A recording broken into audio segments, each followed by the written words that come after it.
관련 소식을 손정혜 변호사와 자세하게 짚어보겠습니다. 어서 오세요. 어서 오십시오. 안녕하세요. 네, 어제 유죄 취지로 파기환송이 됐고 이렇게 하루 만에 기록이 다 송부가 된 거죠? 그렇습니다. 신속하게 결론이 나게 하겠다는 법원의 의지를 모두 다 보여주는 절차이다. 하루 만에 배당되고 기록이 이관되는 것은 상당히 놀라운 속도이다. 이렇게 말씀드릴 수 있고요. 법원에선 633 원칙을 지킬 뿐만 아니라 관련해서 절차가 지연되는 것을 원하지 않는다라는 목소리도 굉장히 높기 때문에 절차적으로 가능한 한 신속하게 하겠다라고 해서 연휴 전에 업무 처리를 한 것으로 보입니다. 네, 이게 이제 7부에 배당됐다라는 것은 어떤 점들을 좀 고려해서 배당이 이루어졌을까요? 일단 2부, 6부, 7부가 이제 거론이 되는 와중에 6부 같은 경우는 과거에 항소심 재판을 했던 경우가 있었기 때문에 우리 법에는 제척 사유로서 업무 배당에서 이 제척하는 사유로 전심 재판에 관여한 법관 같은 경우는 제척하도록 되어 있습니다. 본인이 무죄 판결을 쓴 것을 다시 또 어떤 판단을 하기에 이해관계라든가 선입견이라든가 본인의 어떤 전심 사건에 관여한 내용들이 있었을 것이기 때문에 새롭게 판단하기에는 어려운 측면을 고려해서 다른 부로 보냈다라고 보시면 될 것 같고요. 지금 7부가 배당됐다라는 것은 7부는 이 담당 재판부에서 과거에도 중요한 사건들은 최근에 많이 해왔습니다. 예를 들면 김재규 중앙정보부 사건에 대해서 재심 결정을 한다던가 이정근 민주당 사무부총장 사건에 대한 어떤 양형을 결정하는 중요한 재판 등을 거치면서 선거나 정치권의 중요한 사건들을 이 7부에서 배당해서 이제 판결을 했었고 또 법조계에서도 원리 원칙에 충실한 판사이다라고 알려진 재판부이다 보니 여러 가지 이제 정치권의 논란 중에 객관적이고 공정하고 중요 사건을 맡길 만한 재판부로서 손색이 없다라는 판단이 있었을 것이고요. 결국 7부의 배당됨을 통해서 이제 바로 절차가 개시될 수 있는 상황에 이제 이르는 상황입니다. 그러니까 대법원에서 확정 판결을 하는 파기 자판이 아니고 2심 법원에서 유죄 취지로 다시 한번 판단해라 이렇게 파기 환송을 했는데 그러면 이제 2심 법원에서는 무조건 유죄를 내려야 하는 건가요? 일반적으로는 대법원 전원합의체 판결을 번복하기는 어렵습니다. 아주 특단의 사정이 없는 한요. 그렇기 때문에 유죄 판결의 취지, 이것이 사실이냐 의견 표명이냐는 걸 그대로 인용해서 항소심에서 유죄 판결 나올 가능성이 굉장히 높다 이렇게 봐야 될 것 같고요. 판결의 기속력이라는 표현도 씁니다. 상급법원에서의 판단을 하급심에서 특단의 사정 없이 배척할 수 없다라는 것이기 때문에 유죄가 나올 것이 어느 정도 예상이 되고 다만 이제 양형과 관련해서는 1심에서 집행유예 판결이 나왔고 2심에서는 전부무죄였기 때문에 양형에 대한 판단이 없었고 이 대법원에서 다시 파기환송한 이 항소심 사실심의 마지막 재판부에서 여러 가지 사정들을 고려해서 양형을 어떻게 선택할까 그 고민이 따르는 재판부이고요. 이미 관련된 유무죄나 사실관계 판단은 어느 정도 쓸 수 있는 상황이기 때문에 결국은 양형 자료를 검토해서 양형을 새롭게 판단하는 것, 특히 파기환송 전 항소심에서 양형 증인들을 세워서 양형에 대한 중요한 어떤 주장들을 해온 바 있었거든요. 그런 내용을 종합적으로 고려하지 않을까 합니다. 네, 그렇다면 이제 항소심에서 아까 언급하신 것처럼 양형 증인들이 이제 재판에 나와서 양형에 대한 이야기들을 했는데 이번에 파기환송심에서도 항소심처럼 어떤 재판 과정이 이루어지게 되는 건가요? 변론 기일이 진행될 것으로 보이고요. 뭐 증인 신문 절차나 이런 것들은 이루어지지 않을 가능성이 매우 높습니다. 왜냐하면 이미 항소심에서 이제 양형 증인이라든가 필요한 양형에 대한 조사가 이루어졌고 만약에 피고인 측에서 새롭게 변경된 사정 변경이라든가 피고인 측에 유리한 방어권을 행사할 만한 양형 사유가 있다고 한다면 적극적으로 의견 개진하는 변론 요지서를 제출하는 것으로 이제 재판이 진행되지 않을까 생각이 들고요. 변론 기일은 거쳐야 됩니다. 사실심이기 때문에 상고심 같이 법률심으로서 서면 심사에 그치지 않고 실제로 이 구두로 법정에서 변론하는 절차도 거치기 때문에 최소 한 번 내지 두 번의 어떤 변론 기일은 지정될 것이다라고 예상되는 상황이고 일반적인 재판은 한 달 간격으로 재판기를 잡거든요. 하지만 이렇게 신속하게 재판이 진행되고 집중 심리를 하겠다라는 재판에서는 한 달이 아니라 굉장히 빠른 간격으로 재판 기일이 지정될 가능성이 있습니다. 그런 만큼 다소 다른 사건보다는 신속하게 진행될 가능성이 매우 높아진 상황입니다. 그러니까 우리나라가 3심제인데 어떻게 보면 대법원에 갔다가 다시 파기환송이 돼서 이 네 번째 단계를 진행하는 거잖아요. 이 경우에 이재명 후보도 출석할 가능성이 있을까요? 공판기일에는 출석할 의무가 있습니다. 예. 그렇기 때문에 피고인의 출석 의무가 있고 또 굉장히 양형에 있어서 중요한 절차인 만큼 절차를 회피하거나 출석하지 않는 것보다 출석하겠다라고 입장을 나올 수도 있는 사건입니다. 다만 네. 이제 선거 기간에 공판기일이 지정되면 재판에 가는 모습이 선거에 어떻게 영향을 끼칠까에 대한 고민이 있어서 네. 만약에 나오지 않는다고 한다면 정치적인 고려로 불출석하는 걸 선택하지 않을까 생각이 들고요. 첫 공판기일에 출석하지 않는다고 한다면 재차, 2차 공판기를 잡을 거고 이때도 출석하지 아니한다고 한다면 걸석 재판으로 진행될 가능성이 있고요. 예. 변호인들이 이제 참석을 해서 양형에 대한 주된 주장들을 이어나갈 가능성이 있고 또 검찰에서도 구형하는 절차나 이런 것들을 거쳐야 되기 때문에 예. 최후 변론도 마찬가지로 진행되는 과정을 거칩니다. 네. 일단 이재명 후보 입장에서는 결국에는 이 양형이 중요할 것 같은데 앞서서 이제 1심에서는 집행유예가 나왔었고 지금 이제 유죄 취지로 내려와서 과연 이것이 벌금형으로 이제 100만 원을 넘느냐 혹은 그 이하이냐가 문제인데 집행유예가 벌금형으로 바뀌는 이런 경우가 좀 있던가요? 양형 기준상으로는 집행유예도 선택할 수 있고 물론 징역형도 선택할 수 있고 벌금형도 선택할 수 있도록 양형 기준이 설정되어 있습니다. 예. 그런데 만약에 100만 원 이하의 벌금형을 희망한다라고 한다면 감경 요소가 직접적으로 있어야 되는 부분들이 있는데 현재 대법원의 양형 기준으로서 감형을 할 수 있는 요소로 규정되어 있는 것은 전파 가능성이 없어서 선거에 미치는 영향이 크지 않았던 경우 그리고 그것이 지역적인 사실이기 때문에 선거권자가 판단하기에 중요한 사항이 아닌 경우는 감경할 수 있다 이렇게 되어 있고요. 네. 그게 반성하는 모습도 이제 그 감경 사유로 규정된 그 기준이 설정되어 있는데 보통은 이제 반성하고 재범 우려가 없다라는 판단이 나오기에는 이제 자백하는 사건들 네. 경우에 이제 반성한다라고 하는 표현이 들어가는데 이 사건은 적극적으로 지금 무죄 주장을 하고 있는 예. 사건이고 또 과거의 동종 사건으로 물론 최종적으로 무죄를 받았지만 친형 강제 입원 사건에서도 선거법 위반으로 재판을 받은 여러 가지 선례에 비춰봐서 현실적으로는 가중 요소가 많지 감경 요소가 많다 이렇게 보기는 어렵습니다. 다만 이 중요한 사실관계이고 전파 가능성이 높았느냐 아니냐에 대한 부분은 대법원에서 명시적으로 전파 가능성에 대한 판단을 하지 않아서 혹여 파기환송된 항소심에서 이 방송 중에 이야기를 했다고 하더라도 이것이 선거권자들에게 지금의 어떤 미디어 환경에서 전파 가능성이 그렇게 높지 않았고 네. 선거에 미치는 영향이 그렇게 크지 않았다. 그리고 실제로 이걸로 인해서 당선이 된 것이 아니라 궁극적으로는 사실은 선거에서 패배하지 않았습니까? 이런 걸 예. 고려해서 또 감경 요소로 쓸 수는 있으나 현재로서는 양형 기준 70만 원에서 100만 원 사이에 들어가려고 한다면 굉장한 노력과 굉장한 선처를 받아야 되는 상황이다. 현실적으로 좀 어려울 수 있습니다. 예. 이렇게 어제 유죄 취지로 파기환송이 됐기 때문에 유죄로 나올 가능성이 매우 높다고 하셨고 그럼 이제 대선 전에 만약에 결론이 나왔는데 벌금 100만 원 이상이 나올 경우에는 또 이재명 후보 측에서 재상고할 가능성이 또 높잖아요. 이 과정도 시간이 꽤 걸리죠. 그렇습니다. 다들 이제 대법원에서 파기환송돼서 항소심에서 판단 나면 그것이 확정되는 거 아니냐라고 보시지만 네. 그 항소심 판결에 대해서도 재상고할 수 있는 권리가 피고인 측에 있고 재상고를 하려면 다시 대법원으로 사건이 기록이 이관되고 배당 절차를 거쳐야 되고 네. 거기에 피고인이 며칠 이내에 상고유서를 제출해야 되고 이런 절차들이 거치기 때문에 결국 재상고를 통해서 재판이 확정될 때까지는 예상컨대 평균적으로는 최소 수개월은 걸린다 이렇게 예상하는 것이 맞기 때문에 대선 전에 그러니까 우리가 피선거권을 그 기준을 세우는 날은 우리 공직선거법에 선거일 현재라는 기준이 있거든요. 그러니까 예. 선거일 현재 100만 원 이상이 확정이 될 가능성은 현실적으로는 좀 높지 않은 상황입니다. 알겠습니다.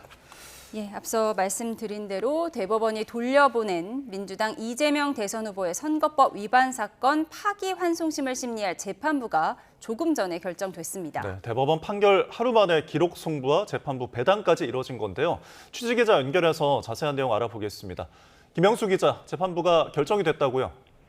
네, 그렇습니다. 서울 고등법원이 조금 전에 재판부 배당 사실을 알렸습니다. 민주당 이재명 후보의 선거법 위반 사건 파기환송심은 서울고법 형사 7부가 맡게 됐습니다.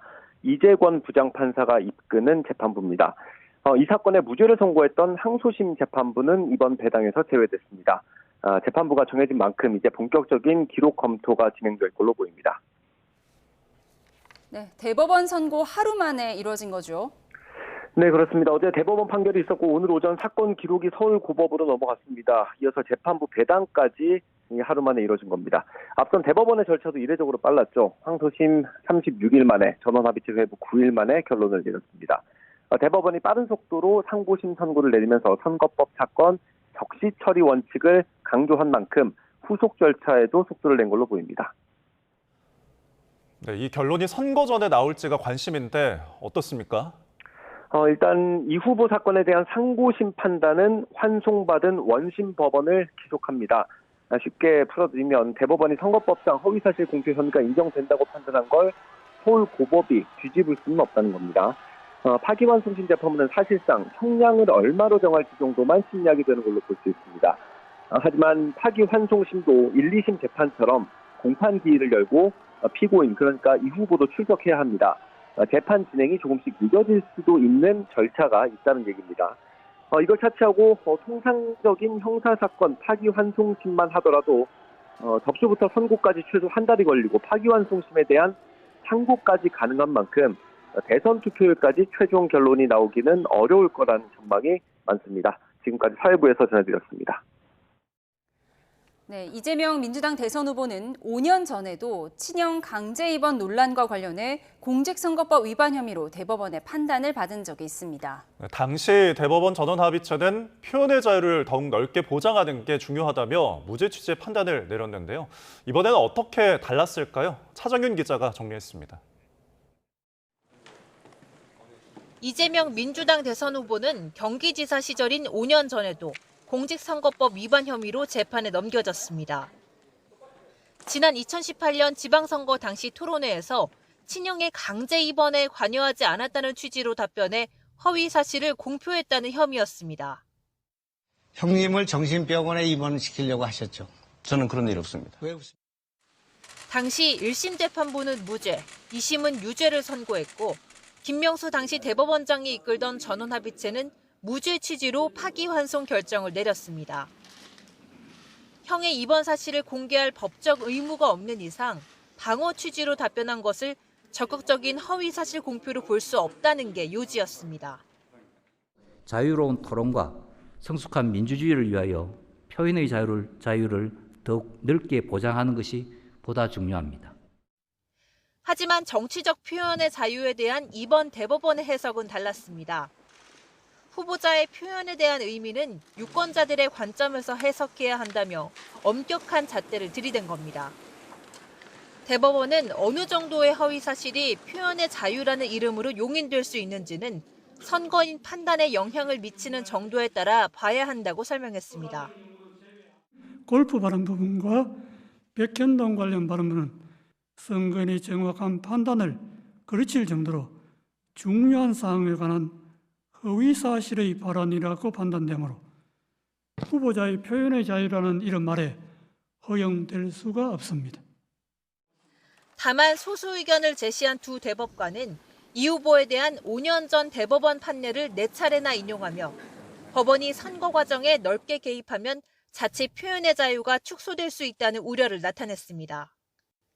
YTN 차정훈입니다.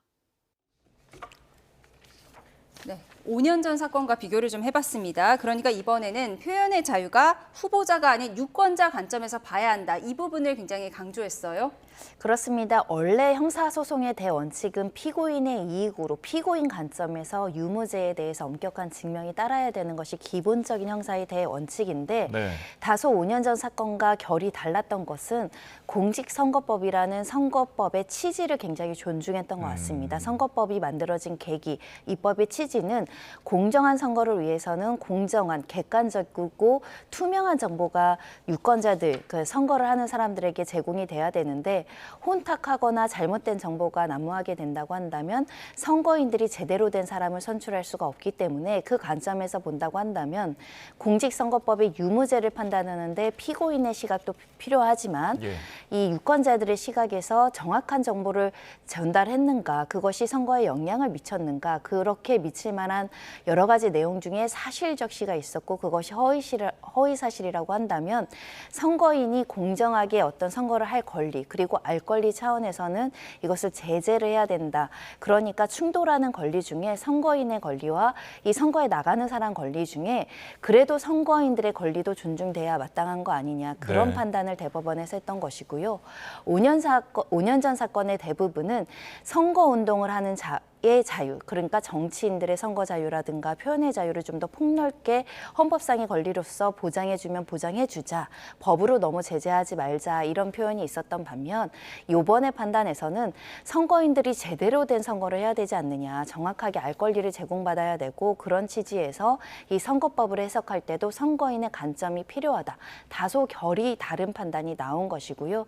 결국은 우리 민주주의나 선거제도에서 이 대법원이 가지고 있는 가치는 앞으로 정치인들이 아무리 선거운동을 하는 과정에서 본인이 정치적 활동의 자유나 표현의 자유가 있다고 하더라도 한계가 분명히 있다. 네. 선거인들을 바라보고 선거인들을 판단을 그르치게 해서는 안 된다라는 것을 어떻게 보면 사회에 경각심을 주는 판단이 나왔다라고도 해석할 수 있을 것 같습니다. 네, 결국엔 이제 이 정치인의 표현의 자유와 선거인의 영향이 얼마나 미치는가, 판단에 영향을 미치는가인데 지금 이제 결과에 대해서도 조금 이야기를 해보겠습니다. 재판관이 이제 12명이 심리를 통해서 10명이 다수 의견을 냈고 2명이 반대 의견을 내서 10대 2 상황이 됐어요. 근데 저 그래픽을 좀 보여주시면은 일각에서는 이런 이야기가 나옵니다. 공교롭게도 지금 임명권자와 에 따라서 좀 갈리는 결과가 나왔는데 그래서 이게 법리보다 성향이 조금 반영된 게 아니냐라는 일각의 주장인데 어떻게 보십니까? 충분히 그렇게 받아들일 여지가 있지 않을까 해서 염려하는 바입니다. 왜냐하면 법관의 구성이라는 것이 결국은 대법관도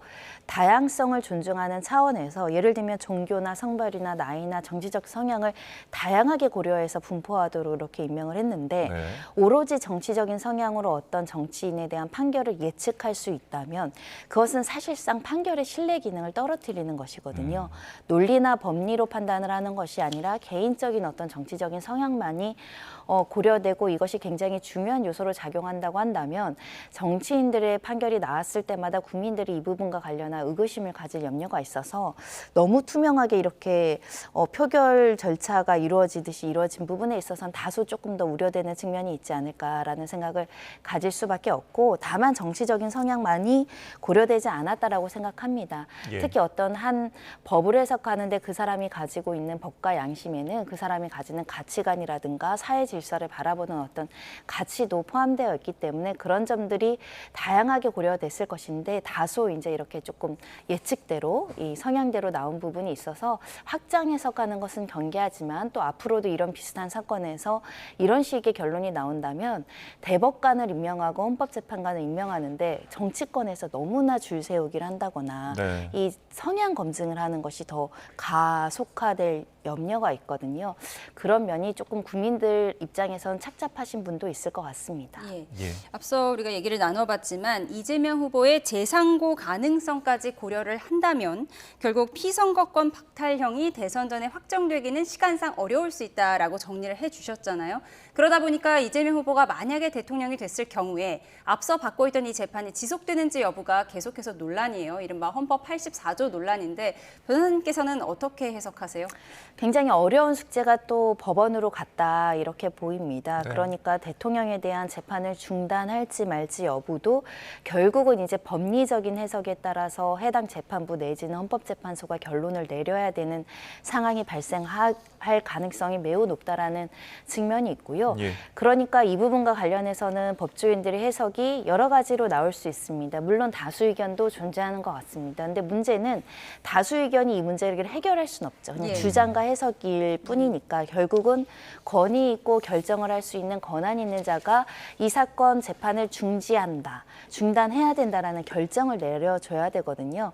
그 결정은 결국은 또다시 법관들이 해야 되는 상황이 발생하기 때문에 네. 결국 대선 이후에 또다시 이 재판과 관련해서 또 하나의 결정 방식으로 재판을 중단하느냐 아니면 유지를 하느냐에 대한 부분에 대한 공방이 지속돼서 결국 사법 리스크라는 부분은 여전히 이어질 것이다. 그리고 어떤 결정이 나오더라도 이거에 또 반대하거나 불복하는 사람들이 또 존재해서 또다시 어떤 분쟁의 불신은 여전히 남아있을 것 같습니다. 네.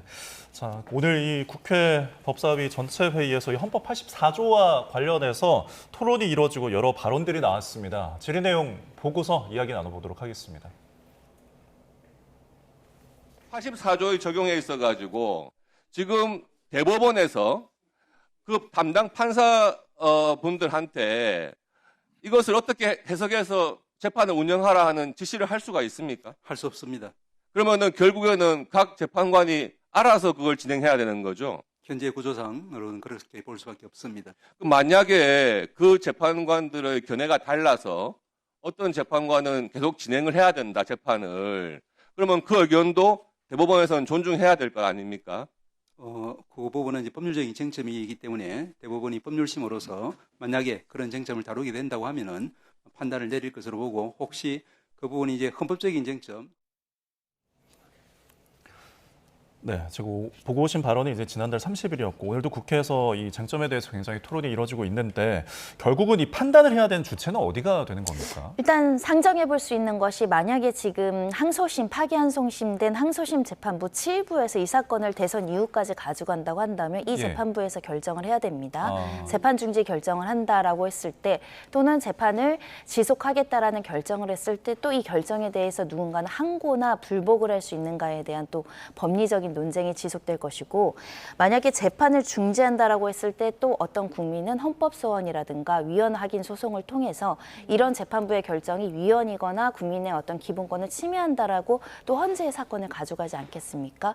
그리고 이 결정에 대해서 또 어떤 판단이 나올 것이고, 그런 여러 가지 상황을 가정할 수밖에 없는 상황이다라고 생각을 하고요.